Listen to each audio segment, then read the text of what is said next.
नमस्कार दोस्तों, केमिस्ट्री शाला चैनल में आपका स्वागत है।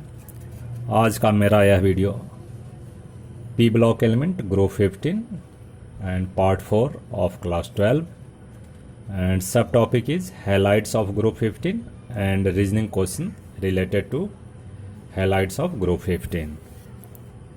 सो फ्रेंड्स, ग्रुप 15 हैलाइड फॉर्मेशन करते हैं ऑफ द फॉर्म। अगर हम बात करें तो ग्रुप 15 को अगर मान लो, कुछ भी मान लीजिए, ए मान लीजिए, तो AX3 और AX5 ये ऑक्सीडेशन स्टेट ये 3 पर बनाते हैं और ये +5 पे बनाते हैं। जैसे मान लो NCl3 बनाता है, NCl3 बनाता है, PCl3 बनाता है, PCl5 बनाएगा, NCl5 नहीं बनाएगा, NCl5 नहीं बनाएगा, ठीक है। Pi5 नहीं बनाएगा। So these are the reasons. ये सारे रीजनिंग क्वेश्चन में आते हैं।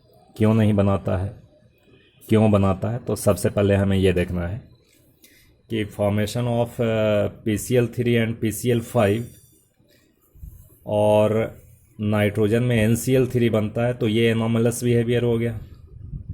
ये NCl3 is form, PCl3 is form,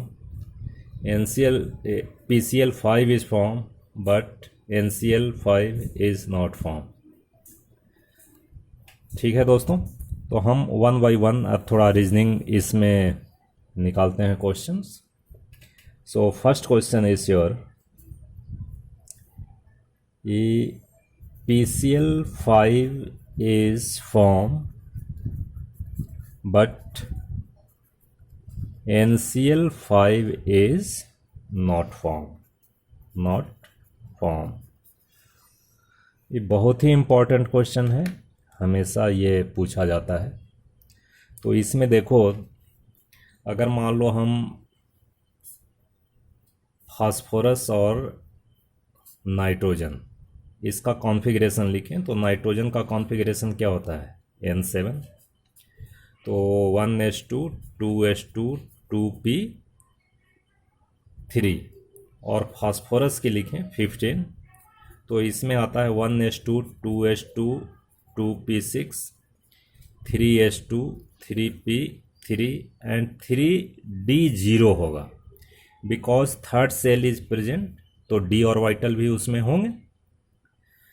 तो बस आंसर यहीं से आता है आपका कि देखो, इसमें तो कोई चांस नहीं है ऑक्सीडेशन स्टेट एक्सपेंड करने का, बट इसमें चांस है because it has vacant orbitals. ठीक है, तो एनामोलस बिहेवियर में हम लोग पढ़ते हैं कि नहीं, कि एक रीजन यह भी होता है due to unavailability of D orbitals. ठीक है फ्रेंड्स, तो देखो अगर हम नाइट्रोजन की बात करें तो नाइट्रोजन का थोड़ा हम ऑर्बिटल वाइज लिखते हैं। देखो ये 1s हो गया and this is 2s and this is 2p, right. 1 electron 2 electron 1 2 1 1 1। तो इससे क्या होएगा, ये क्लोरीन एटम इससे बॉन्डिंग करेगा, एक chlorine, second chlorine and third chlorine, and hence NCl3 is form. ठीक है, अब फास्फोरस की बात करो तो फास्फोरस में क्या होता है, देखो फास्फोरस में हम यहाँ से लिखते हैं 3s से लिखते हैं, तो ये दिस इज 3s, इसमें 2 इलेक्ट्रॉन, और इसमें हो गया आपका 3p 1 2 3, and this is 3d is vacant, right, 3d is vacant. तो देखो एक पॉसिबिलिटीज़ क्या है, एक पॉसिबिलिटीज़ है कि भाई 3 क्लोरीन एटम ऐसा इसमें शेयर करेगा एंड फॉर्म्स PCl3, तो आंसर मिल गया कि हाँ जी NCl3 भी बनाएगा, PCl3 भी बनाएगा। लेकिन PCl5 भी बनाता है। तो अगर मान लीजिए आप टेम्परेचर बढ़ाएंगे, एनर्जी ज़्यादा प्रोवाइड करेंगे, तो सिचुएशन देखो यहाँ क्या होता है। सिचुएशन कि इलेक्ट्रॉन गेट्स एक्साइटेड। अब चूंकि ये सेल कौन सा है, थर्ड सेल है, यानी सभी ऑर्बिटल्स की एनर्जी ऑलमोस्ट इक्विवेलेंट होते हैं, सेम होते हैं। तो देखिए 1 2 3, this electron gets excited to here. अब देखिए इसमें अवेलेबल कितने अनपेयर्ड इलेक्ट्रॉन हो गए, 1 2 3 4 5। तो इसमें 5 क्लोरीन एटम क्या हो जाएंगे जी, ऐसा अटैच हो सकते हैं। ठीक है भाई, ये 5 क्लोरीन एटम ऐसा अटैच हो जाएगा। तो क्या बन जाएगा भाई, PCl5 बनेगा।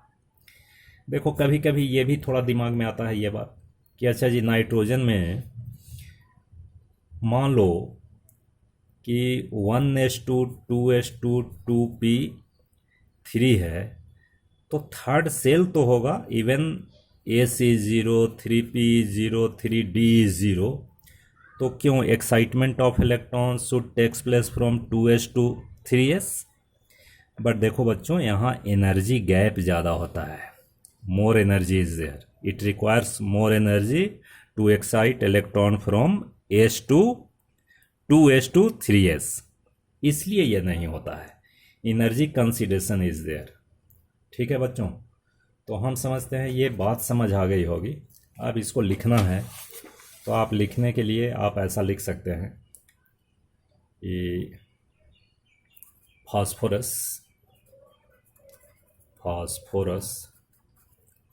Has vacant d orbitals,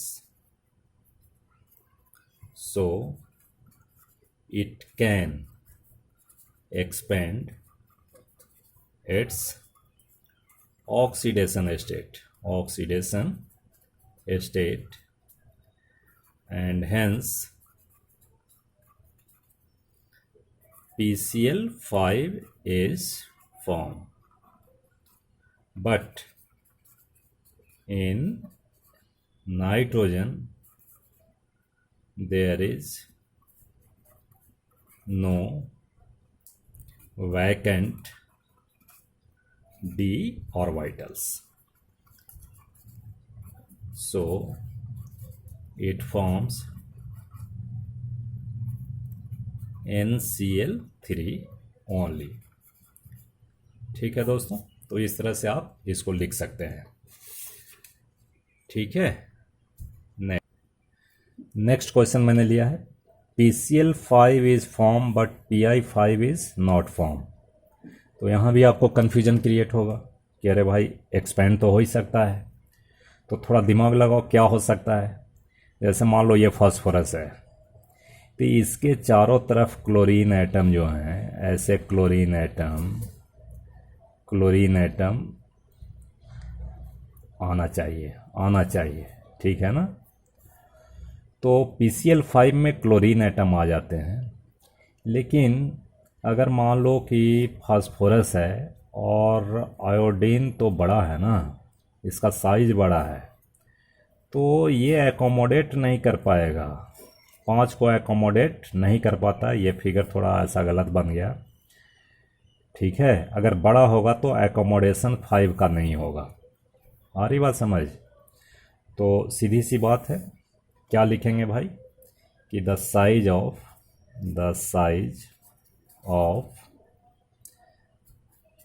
iodine is larger then chlorine,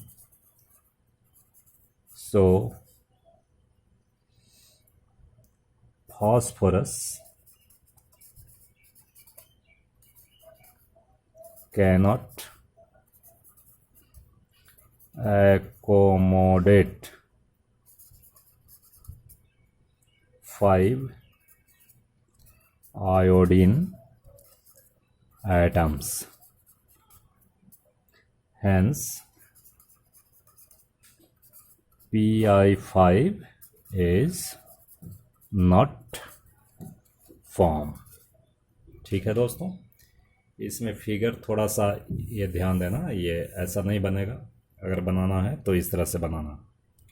देखिए फास्फोरस है 1 2 3 4 5, ये PCl5, और आयोडीन के केस में थोड़ा ये बड़ा कर दीजिए 1 2 3 4 ऐसा कर दीजिए। ये Pi5, इसमें एकोमोडेशन नहीं हो रहा है। ठीक है, ये नेक्स्ट क्वेश्चन मैंने लिया है। Axial bond in PCl5 is larger than equatorial bond.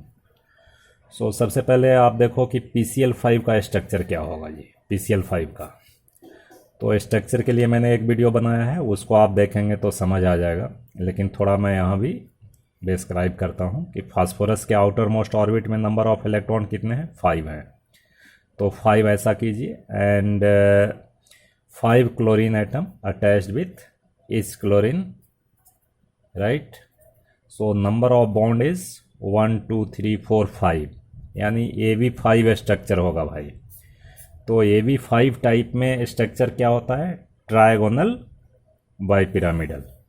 तो ट्रायगोनल बाइपिरामिडल ऐसा बनाओ, ट्रायगोनल बाइपिरामिडल, फास्फोरस यहाँ होगा, ठीक है, और इस तरह से इसमें Cl Cl Cl Cl and Cl, 5Cl। अब देखो इसमें दो तरह का बॉन्ड है, एक है axial bond, this is axial, and this bond is equatorial, equatorial bond, right. तो यहां आप क्या देख रहे हो कि ये जो बॉन्ड पेयर इलेक्ट्रॉन है ऑफ एक्सियल बॉन्ड, और ये बॉन्ड पेयर जो एक्सियल बॉन्ड का है, इनके बीच का एंगल कितना है, 90 degree. This angle is 90 degree, all angles are 90 degree, 90 degree. So there is bond pair repulsion takes place, और रिपल्सन होगा तो क्या होगा, ये थोड़ा एक्सटेंड हो जाएगा, there is extension of bond. कौन सा बॉन्ड एक्सटेंड होगा भाई, तो एक्सियल बॉन्ड, इसलिए एक्सियल बॉन्ड बड़ा होता है। अब कहोगे इक्वेटोरियल में भी तो रिपल्सन होता है, बट इक्वेटोरियल बॉन्ड का बॉन्ड एंगल कितना है भाई, ये ज़्यादा है बॉन्ड एंगल 120, ये 120 डिग्री है। तो 120 होगा, that means repulsion is less. तो हम समझते हैं बात समझ आई होगी। आंसर क्या लिखेंगे इसका कि there is repulsion between equatorial bond pair and axial bond pair is more than equatorial bond pair and equatorial bond pair because, क्यों है भाई, क्यों है वो लिखना पड़ेगा, because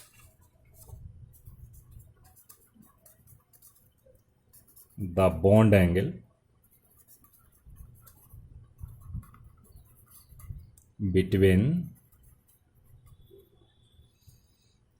equatorial bond and axial bond is 90 degree.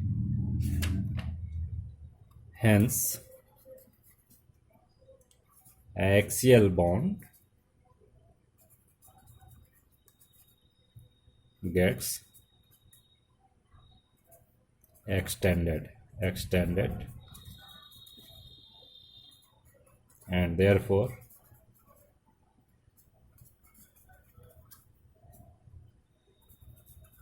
bond length axial, कौन सा भाई, axial is larger than equatorial bond। ठीक है दोस्तों, ये बात समझ आ गई होगी। Next question is PCl3 gives white films with water. तो फ्रेंड्स ये बहुत ही आसान है कि PCl3 वाटर के साथ रिएक्ट करेगा तो वाइट फिल्म्स देता है। That means definitely some compound is form that appears as white films. So PCl3 plus H2O, तो क्या बनेगा,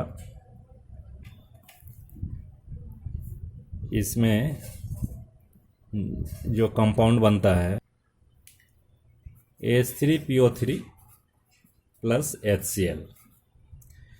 तो इसको बैलेंस आप कर सकते हैं, कोई ऐसा है नहीं। तो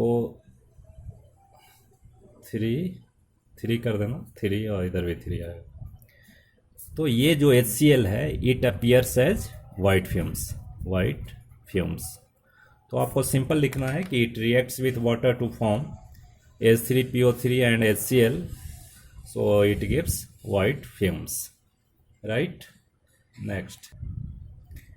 Next question is NCl3 is easily hydrolyzed but NF3 does not।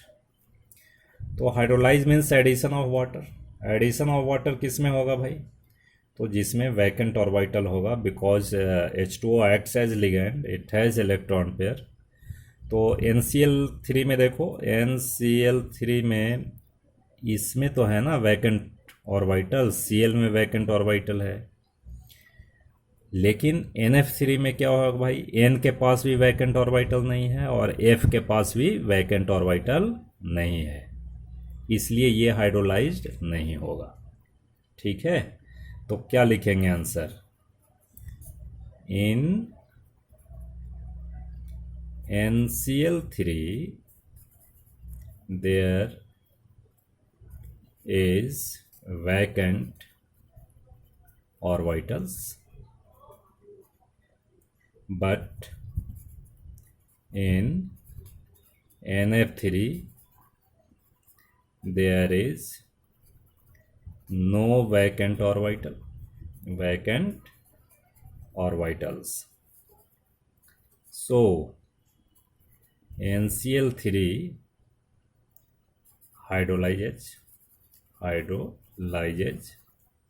but NF3 does not, right.